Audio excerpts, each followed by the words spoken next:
Assalamualaikum warahmatullahi wabarakatuh. Perkenalkan, nama saya Muhammad Farhan Safli dengan NIM 21042301 dari jurusan Ilmu Administrasi Negara. Nah, pada kesempatan kali ini saya akan mempresentasikan materi mengenai analisis untuk kebijakan dan analisis terhadap kebijakan. Nah, yang pertama itu di sini ada materinya yang mengenai konsep kontroversi, di mana kita dapat lihat dalam sebuah analisis kebijakan, kontroversi mengacu pada situasi di mana terdapat perbedaan pendapat, ketegangan, atau konflik mengenai suatu kebijakan atau isu publik. Nah, kontroversi ini seringkali timbul karena adanya perbedaan nilai, kepentingan, atau pandangan antara berbagai kelompok masyarakat, pemangku kepentingan, atau aktor politik. Nah, yang kedua itu ada peran analisis kebijakan. Yang pertama itu memahami masalah. Nah, memahami masalah ini pada analisis kebijakan membantu dalam pemahaman yang mendalam tentang masalah yang ingin diatasi oleh kebijakan.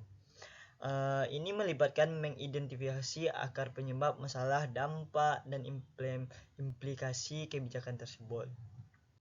Yang kedua ada penyusunan alternatif kebijakan, di mana analisis kebijakan memungkinkan pengembangan alternatif kebijakan yang mempertimbangkan berbagai opsi dan pendekatan untuk mengatasi masalah yang dihadapi. Nah, ini melibatkan penelitian, pengumpulan data, analisis komprehensif untuk mengidentifikasi solusi yang potensial. Yang ketiga ada evaluasi kebijakan yang ada, di mana evaluasi membantu dan dalam mengevaluasi kebijakan yang saat ini ada untuk menentukan keberhasilan dalam tujuan yang ditetapkan seperti yang kita lihat pada penjelasan berikut.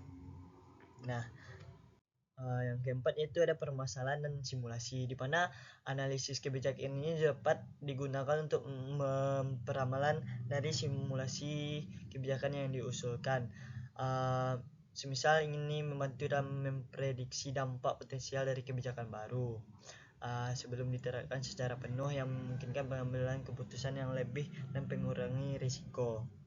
Selanjutnya ada peran yang kelima, itu mendukung pengambilan keputusan, di mana analisis kebijakan ini memberikan informasi dan data diperlukan untuk mendukung pengambilan keputusan yang berbasis bukti seperti yang kita lihat pada paparan materi ini.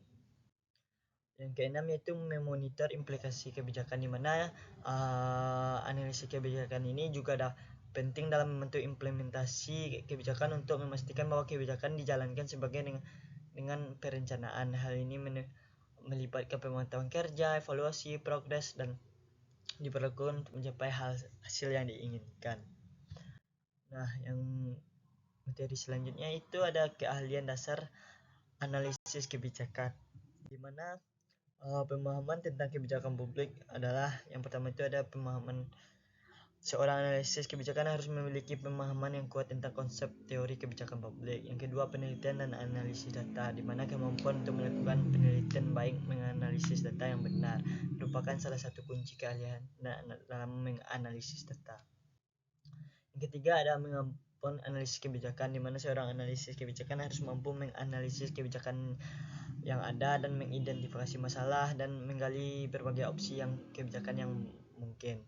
Yang keempat ada pemahaman tentang ekonomi, di mana pengetahuan tentang konsep ekonomi dan prinsip-prinsip ekonomi juga penting dalam analisis kebijakan. Yang kelima yaitu kemampuan komunikasi, di mana seorang gadis analisis kebijakan harus memiliki kemampuan komunikasi yang baik dan menyampaikan hasil analisis secara efektif kepada pemangku kepentingan dan pengambilan keputusan. Yang keenam ada kemampuan kritis dan pemikiran analisis. Kemampuan untuk berpikir secara kritis dan analitis sangat penting dalam analisis kebijakan.